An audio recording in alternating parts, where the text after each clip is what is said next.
কি করে স্কিড করেছে লাইট হয়ে গেছে এটা আবার এটা আবার ঢুকে গেছে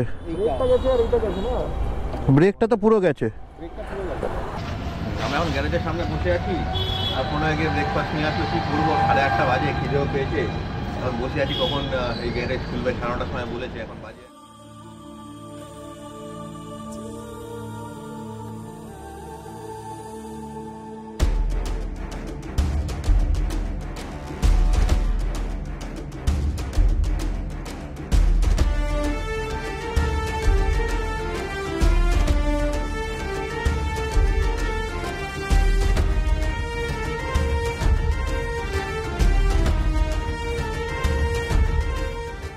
তো good morning for Siliguri Sahara lodge. তো চলো সকাল সকাল যেটা করতে হয়, যেটা আমার একদমই পছন্দ হয় না, সেটা হচ্ছে লাগেজটাকে মাউন্ট করতে হবে।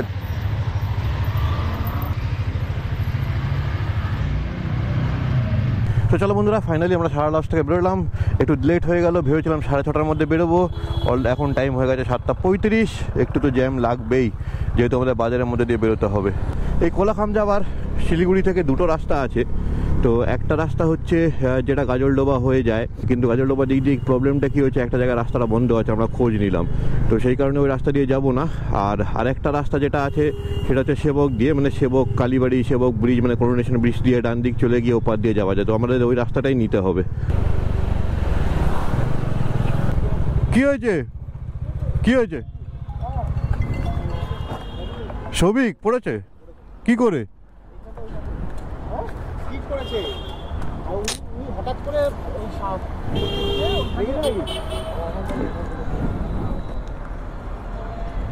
উনি ওখান থেকে বেরিয়ে এদিকে আসছিলেন, তো এবার সেখান থেকে ঠিক আছে ওটা পরের কথা।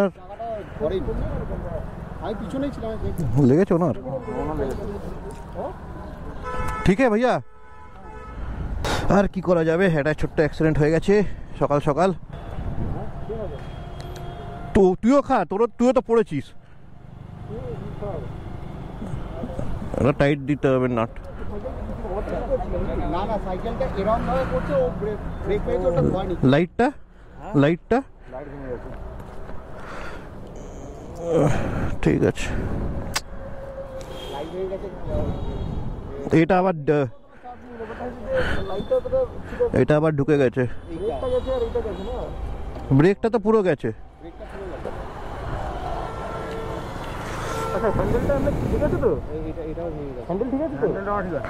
চালিয়েও নিয়ে যাওয়া রিস্ক হয়ে যাবে, কারণ ব্রেকই তো নেই, হালকা হালকা চালাতে হবে। দেখছি চল, আগে দেখ, লাইটটা অতটা মেন না এখন, যেটা মেন হচ্ছে সেটা ব্রেক, ইন্ডিকেটার আর ব্রেকটা মেন এখন। এগুলো না তুই পরে ঠিক করাতে পারবি, অসুবিধা নেই। মেন হচ্ছে ব্রেক ছাড়া, ইন্ডিকেটার ছাড়া তুই গাড়ি চালাতে পারবি না। না এখন হচ্ছে সময় 8:12, আমরা আশেপাশে খোঁজ করলাম, এখানে মেকানিকের দোকান মোটামুটি খুলবে হচ্ছে 9:30। তো আমরা এখন আস্তে আস্তে ওই গ্যারেজের দিকে এগোচ্ছি, এগিয়ে গিয়ে দেখি কি বলে, কি করা যেতে পারে। কারণ ডিস্কটা পুরো লিক হয়ে গেছে, এবার ডিস্কটা কী করে ঠিক করবে সেটাই হচ্ছে বড় প্রশ্ন। এখন আমরা কোনো ডিসিশন নিইনি এই মুহূর্তে। তো আগে গিয়ে মেকানিক আসুক, মেকানিককে দেখিয়ে তারপরে ডিসাইড করবো কি আমরা কি করবো, কি শিলিগুড়িতে আজকে দিন থেকে যাব, না আমাদের যে আজকে গন্তব্য ছিল কোলাখাম ওখানে যাবো। আমরা এখন গ্যারেজের সামনে বসে আছি আর কোনো গিয়ে ব্রেকফাস্ট নিয়ে আসলে কি করবো 8:30 বাজে খিদেও পেয়েছে এখন বসে আছি কখন এই গ্যারেজ খুলবে 9:30টার সময় বলেছে এখন বাজে 9টার মতো 8:45 বাজে। গ্যারেজের সামনে একটা বসার জায়গা ছিল, ওই বসার জায়গায় বসে এখন আমরা ব্রেকফাস্ট করি। তো চলো সব কিছুই একটা, আমি এটা খাচ্ছিলাম না, সব কিছু একটা মজা, ওই মজাটা নিতে হবে, মজাটা ছাড়লে হবে না, ওই মজাটা নিয়ে নিই। আর দেখা যাক মেকানিক আসুক কি বলে, সব জানাবো তোমাদের, দেখতে থাকো। এইসব হতেই পারে, এটা নিয়ে ভয় পেয়ে লাভ নেই। তো সৌভিকের অ্যাক্সিডেন্টের খুশিতে সুব্রত নিয়ে এসছে সেদ্ধ ডিম, আর আবার মিষ্টিও নিয়ে এসছে। দেখো আমরা অ্যাক্সিডেন্টটাকে সেলিব্রেট করছি, এরপর আমাদের কি হবে ট্রিপটা জানি না, আজকে যেতে পৌঁছাতে পারবো কিনা জানি না, কিন্তু এখন আমরা খেয়ে দিয়ে মজা নিচ্ছি। এই দেখো ডিম এসে গেল, ডিমটাকে বার করবো, মিষ্টির ডাবা নিয়ে খাবো। সুব্রত আমার স্বপ্ন পূরণ করেছে, গোলাপ জামুন।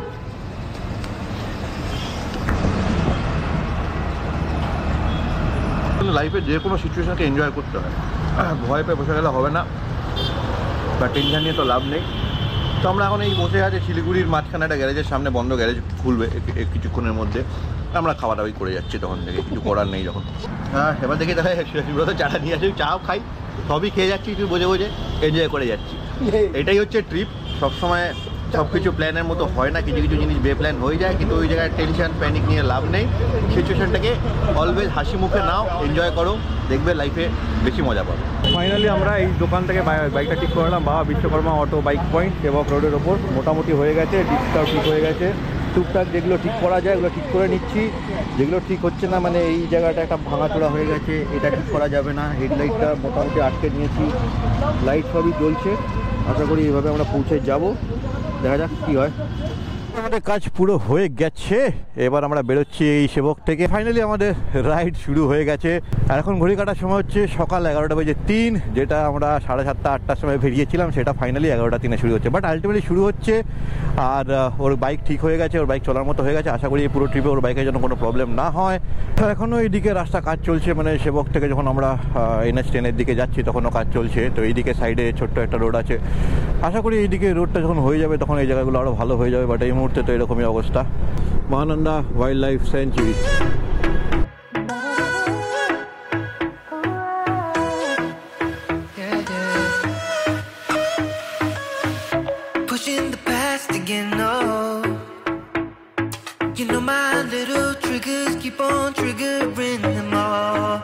সেবকেশ্বর কালীবাড়ি, খুবই জাগ্রত মন্দির। আর ভগবানের কাছে এটাই প্রার্থনা কি আমরা যেন সুস্থভাবে এই পুরো রাইডটাকে কমপ্লিট করি।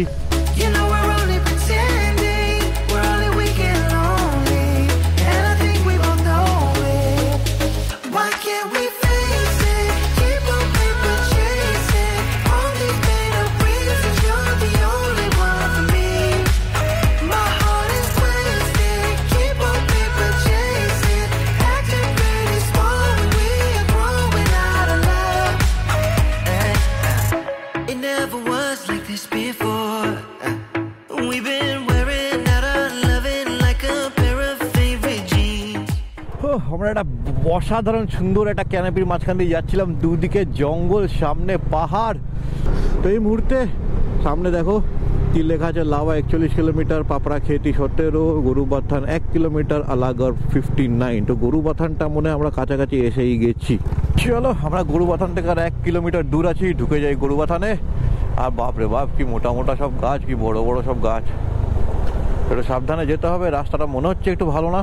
তো দেখি একটু আগে যাই। এই মুহূর্তটা বেশ সুন্দর, মানে আবহাওয়াটা, এখানে কত সুপুরি গাছ। মানে এখানে মাঝে মাঝে ভাবি আমরা তো শহরে থাকি, এখানে মানুষের জীবনটা কেমন হবে, এত গ্রিনারি, এত সবুজ, এত কিছুর মাঝে। তো বন্ধুগণ, এই গরুবাথান থেকে কিন্তু আমরা পাহাড়ে চড়া শুরু করে দিয়েছি। আমরা কিন্তু আস্তে আস্তে উঠছি, কোনো অসুবিধা নেই, তাড়াহুড়ো কিছু নেই। কেন পাহাড়ও মেয়ে ধ্যান ঘটি, দুর্ঘটনা ঘটি, যেটা আমরা চাই না, যেটা সকালবেলা অলরেডি হয়ে গেছে, সেরকম আর সিচুয়েশন চাই না। তো এই কারণে আমরা আরামসে উঠবো। কি ওই পাহাড়টা বেশ সুন্দর লাগছে, একটা মন্দির। দেখি একটু ভিউটা দেখে নিই এখান থেকে, কি সুন্দর লাগছে জায়গাটা।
যে জায়গাটা দাঁড়িয়েছিলাম অসাধারণ একটা জায়গা, ডান দিকে সুন্দর চা বাগান, তার মাঝখানে রাস্তা, পাশে একটা নদী, ওইদিকে পাহাড়, তার উপরে মেঘ, সুন্দর একটা ড্রোন শট নিয়েছি। আশা করছি তোমাদের ভালো লেগেছে। যদি ভালো লেগে থাকে তো অবশ্যই একটা লাইক করো আর কমেন্ট করো। আর তার সাথে এই মুহূর্তে আমাদের হোমস্টে এখনো 1 ঘন্টা 33 মিনিট বলছে গুগল, 42 কিলোমিটার, 3টের আগে আমরা পৌঁছাবো না। ওই দিকটা পুরো ঝাপসা হয়ে গেছে, পুরো পাহাড়টা মানে মেঘলা হয়ে গেছে পুরো। জানি না কীরকম কি ভিউ হবে না হবে, আর ঠান্ডা কত হবে। বাট হ্যাঁ, এটুকু বলতে পারি ঠান্ডা তো অলরেডি ফিল করা শুরু করে দিয়েছি, কিন্তু সেটা নিয়ে অসুবিধা নেই। পিছনে রোদ কিন্তু উঠেছে, তোমরা দেখো রাস্তায় শ্যাডো দেখতে পাবে, কিন্তু ওই দিকটা পুরো মেঘলা, ওই দিকটা তো কিছু দেখাই যাচ্ছে না। চলো এই নিয়ে এগোতে হবে, কিছু করার তো নেই। বুকিং তো আজকেই আছে, আমরা এখানে 2 দিন থাকবো, আজকের দিনটা থাকবো, কালকের দিনটা থাকবো। তো আশেপাশে যেই ছোটোখাটো যে এক্সপ্লোরিং জায়গাগুলো আছে, যে ভিউ পয়েন্টগুলো আছে, একটা ফলস আছে, এগুলো অবশ্যই দেখবো আর তোমাদের দেখাবো। তো সেই হিসেবেই আমরা যাচ্ছি। ও অসাধারণ জায়গা, অসাধারণ। এদিকে বাড়ি, এদিকে চা বাগান, উফ লাগছে কি এই জন্যই পাহাড়। বন্ধুরা যত উপরে উঠছি তত কিন্তু ওয়েদার ঠান্ডা হচ্ছে, তোরা কিন্তু ঠান্ডা লাগছে। উফ, সেই কালকের গরম মনে করলে আজকের ওয়েদারটাও মানে এইটাই তো দরকার ছিল, ঠান্ডাটা। মানে কালকে এত গরমে এসছি 40 ডিগ্রির ওপরে সব জায়গায় টেম্পারেচার ছিল, আর আজকে এখনই ঠান্ডা একটা ভাব এসে গেছে শরীরের মধ্যে। আর তারপর মেঘলা করে আছে, আশা করি যাই না রাত্রিবেলা যদি বৃষ্টি হয় তাহলে তো আরও ঠান্ডা হয়ে যাবে, অসম লাগবে। এই জন্যই তো পাহাড়ে আসা। কলকাতা গরম থেকেও বাঁচলাম, তোমাদের কাছে নতুন জিনিসও দেখালাম, তোমাদের কাছে নতুন ভিডিও পৌঁছে দিলাম। এটা দেখো, একটা ল্যান্ডস্লাইড এরিয়া, আর ল্যান্ডস্লাইড এরিয়া চেষ্টা করবে সবসময় যত তাড়াতাড়ি বেরিয়ে যাওয়া যায় তত তাড়াতাড়ি বেরিয়ে যাও, কেন এইসব জায়গা থেকে না ছোটোখাটো পাথর বড় পাথর পড়তেই থাকে টুকটুক করে। তো চলো পৌঁছাই আমাদের হোমস্টে কাছাকাছি এবার, কেন এবার খিদেও পেয়ে গেছে। আর হোমস্টে যেটা হয় লাঞ্চ থেকে আছে আমাদের, তো লাঞ্চটা বাইরে বেকার পয়সা দিয়ে করে লাভ নেই, আমাদের হোমস্টেতে গিয়েই করতে হবে, মানে করাটা বেটার হবে। তো সেই কারণে আমরা এবার মানে যেটা হয় আর কি, পেটে খিদে বেড়ে গেছে। আর ভালো একটা কি ইম্পর্টেন্ট ইনফরমেশন, মানে আমার মনে হলো এটা ইম্পর্টেন্ট, কি ম্যাপ লাগানোর একটা সুবিধা হচ্ছে কি হয় কি, যখন তোমার কাছে মানে তুমি যখন ম্যাপ লাগাবে না, তোমরা দেখো অটোমেটিক টার্নগুলো দেখিয়ে দিচ্ছে, কোনটা হেয়ার বেন্ড টার্ন, কোনটা নর্মাল টার্ন, সেটা কিন্তু তোমরা ম্যাপ দেখেও জানতে পারবে। তো আমার মনে হয় পাহাড়ে ম্যাপটা লাগিয়ে রাখাটা না বেশি সুবিধাজনক, তাহলে টার্নগুলো তোমরা বুঝতে পারবে, সেই হিসেবে তোমরা প্রিকশন নিয়ে টার্নটা নেবে, সেই হিসেবে তোমরা স্পিডটা কন্ট্রোল করবে। তো এটা আমার কাছে একটা ইম্পর্টেন্ট জিনিস মনে হলো, আমি তোমাদের বলে দিলাম। তোমরা শুধু মেঘটা দেখো কি অবস্থা, পুরো কালো হয়ে পাহাড়ের ওপরগুলো পুরো ঢেকে গেছে। সত্যি এই মুহূর্তে মাঝ রাস্তায় যদি এখন বৃষ্টি চলে আসে চাপ হয়ে যাবে আমাদের।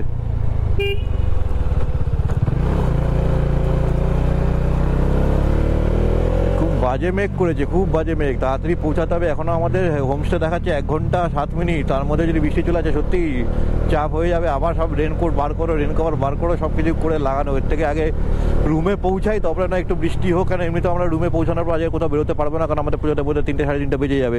তারপর লাঞ্চ মানে একটু ফ্রেশ হয়ে লাঞ্চ ফাঞ্চ করতে আরও আধ ঘন্টা 40 মিনিট 1 ঘন্টা, মানে 4:30 বেজে যাবে। 4:30 পর এমনিতেও পাহাড়ে সব সন্ধে হয়ে যায়, আর যেহেতু আবার পুরো এত মেঘ করেছে কিচ্ছু করা যাবে না। এই মেঘের মধ্যেই চলো, আমরা মেঘের রাজ্যে যাচ্ছি, মেঘের দেশে যাচ্ছি, মেঘালয় না, কিন্তু কোলাখাম মনে হচ্ছে পুরো মেঘের মধ্যেই ঢাকা থাকবে।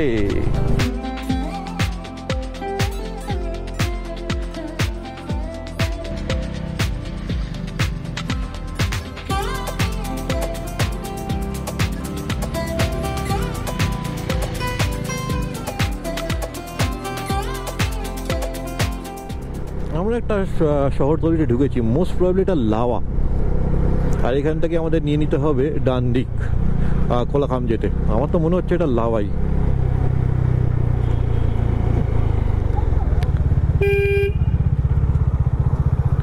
এই হচ্ছে চেকপোস্ট নিওরা ভ্যালির, আমাদের তো এখানে যাওয়ার কথা ছিল, ওরা ওইদিকে চলে গেছে। তো চলো দেখি, ওদের ফোন করতে হবে। ম্যাপ তো লাগানো আছে, তাও কি দেখে না সৌভিক? তাহলে ম্যাপটা লাগায় কেন? বাইকটা ওখানে রাখি।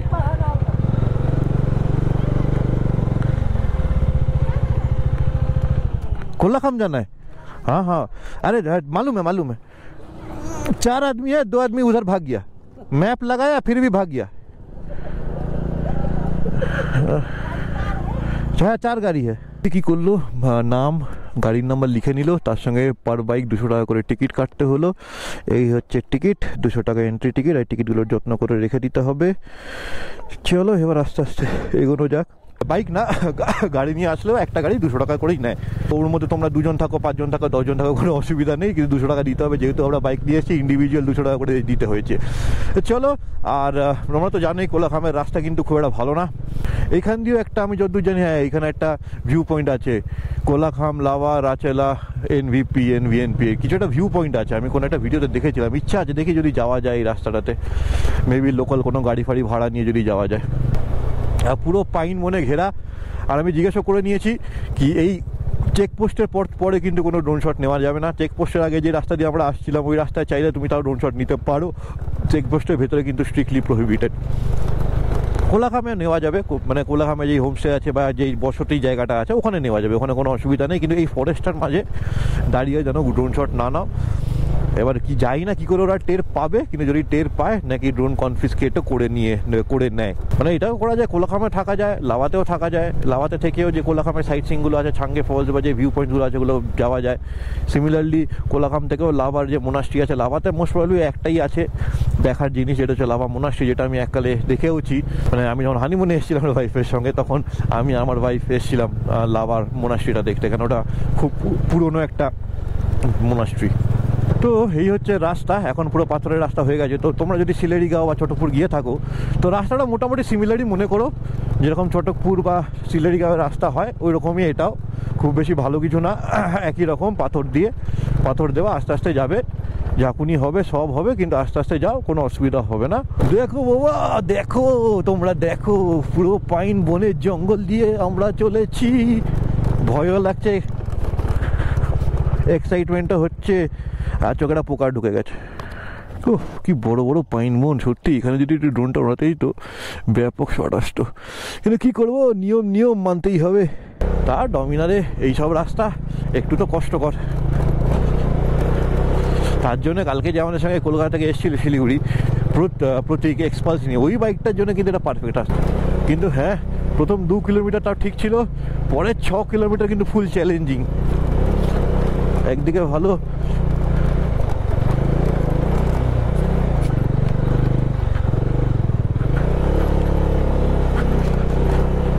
বেশ চ্যালেঞ্জিং।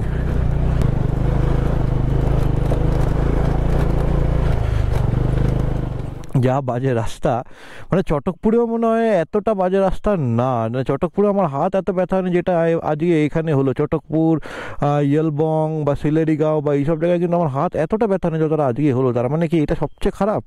আর তারপর 8 কিলোমিটার, জানি না, হতে পারে, আমার কাছে তো বেশ মানে খারাপই মনে হলো। আর এই মুহূর্তে দেখো কোথায় দাঁড়িয়ে আছি, পুরো একটা পাইন বনের মাঝে, তার সঙ্গে অনেক রকম আলাদা জন্তু জানোয়ার আছে। এখন দাঁড়িয়েছি বাকিদের জন্য। বন্ধুরা জাস্ট একটু দাঁড়িয়ে তোমাদের ভিউটা দেখাচ্ছি, দেখো কি সুন্দর, অসাধারণ লাগছে জায়গাটা। ও মারাত্মক ভিউ, মারাত্মক। এরকম ভিউ অনেক দিন দেখিনি, অনেক দিন না, সত্যি। মোটামুটি কাছাকাছি এসেই গেছি। এটা হচ্ছে সেই ফেমাস নেওরা ভ্যালি জঙ্গল ক্যাম্প, কিন্তু এখানে রুমগুলো খুবই কস্টলি, তো সেই কারণে আমরা থাকতে পারিনি আর কি। আমরা এই জন্য কোলাখামে থাকছি, নাহলে এটা কিন্তু এইখানকার থাকার সবচেয়ে বেস্ট জায়গা, জঙ্গল ভ্যালি, নেওরা ভ্যালি জঙ্গল ক্যাম্প। ফাইনালি একটা পিচের রাস্তা দেখতে পেয়েছি, কি খুশি আমরা সবাই। তো হয়তো অত ভালো না, কিন্তু পিচের রাস্তা, তো পাথর তো আর নেই, যতটা পারি এবার।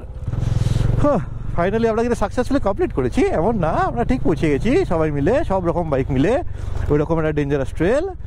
এই তো মোটামুটি কোলাখামের হোমস্টে শুরু হয়ে গেছে। এটা হচ্ছে red panda eco huts Kolakham. আমার এটা হচ্ছে ওইটা মনে হয় সিজারো, ওই আমাদের হোমস্টে।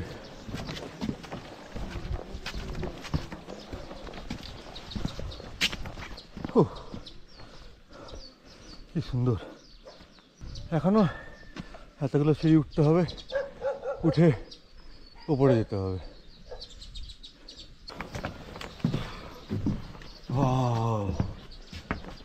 কষ্ট করে উঠলাম, কিন্তু ভিউটা অসাধারণ। তো আমাদের বেসিক্যালি এইটা আর ওটা, আর এগুলো হচ্ছে ডুপ্লে রুম, তো দেখাবো।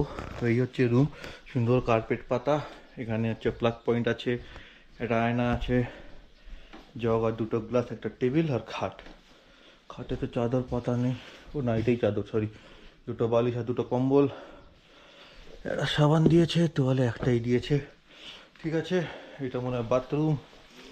চলো আগে বাথরুমটা দেখে নিই। বাহ, বাথরুমে একটা স্লিপার আছে, শাওয়ার আর ওয়েস্টার্ন স্টাইল। আর হ্যাঁ, গিজারটা আছে, কারণ ওটা দরকার, এইখানে ঠান্ডা আছে। আর তার সাথে কোনো একটা ডাস্টবিন দিয়েছে। আর দরজার পিছনে এই হুকগুলো বেশ সুন্দর কাঠের, জিনিসপত্র ঝোলানোর জন্য, যেখানে আমি রাইডিং প্যাড অলরেডি ঝুলিয়ে দিয়েছি। আর এবার চলো তোমাদের একবার দেখিয়ে দিই ওপরের জায়গাটা। এই সিঁড়ি দিয়ে, এটা ঠিক আপার লিঙ্ক সেবংয়ের মতো না, এটা একটু আলাদা, কিন্তু এখানেও একটা সুন্দর ডুপ্লে আছে, দুটো কম্বল, দুটো বালিশ, বিছানা, অসাধারণ কিন্তু। আর এখান থেকে পাবো ভিউ, অসাধারণ ভিউ এখান থেকে। এখান থেকে ড্রোন ওড়াবো, কারণ ড্রোন ওড়ানো যায়। চেকপোস্টে জিজ্ঞেস করে নিয়েছিলাম, তো যেহেতু আমরা অলরেডি 3:30 বাজে, দেরি হয়ে গেছে, তো সেই কারণে যেটা করবো সেটা হচ্ছে আগে ফ্রেশ হবো, ফ্রেশটা করে হয়ে আগে লাঞ্চটা করে নেব। লাঞ্চ ফাঞ্চ করে তারপর দেখি কি করা যায়। আজকে হয়তো জাস্ট এই গ্রামটাতে একটু হাঁটাহাঁটি করবো, এর বেশি কিছু করার নেই। কালকে এখানকার যে সাইটসিংগুলো আছে ওগুলো আমরা সকাল সকাল শুরু করবো। তো চলো বন্ধুরা, আমাদের লাঞ্চ এসে গেছে। তো লাঞ্চে হচ্ছে, এখানে তো সালাদ দেখতে পাচ্ছি আগে, শসা, পেঁয়াজ, লঙ্কা। ওখানে হচ্ছে আলু ভাজা, এখানে হচ্ছে একটা আলু মানে একটা মিক্স সবজি টাইপের, মটরশুঁটি দেওয়া আছে। এটা হচ্ছে, আচ্ছা, দুপুরে হচ্ছে এগ কারি, নর্মালি যেটা হয় সব হোমস্টেতে, রাত্রিতে হয়তো চিকেন দেবে, এটা বন্ধ করে দিই। এটা হচ্ছে ডাল, এটা হচ্ছে রাইস। চলো এবার আস্তে আস্তে খাবারগুলো টেস্ট করা যাক। ডাল, সবজি আর আলু ভাজা। আলু ভাজা,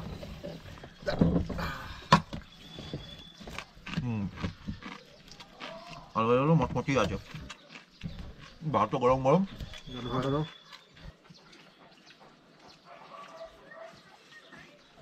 তো আর এই সাথে সাথে দেখো, ওইদিকে পাহাড়ের পিছনে সূর্য কিন্তু অস্ত যাচ্ছে, অসাধারণ লাগছে দেখতে এই মুহূর্তটা।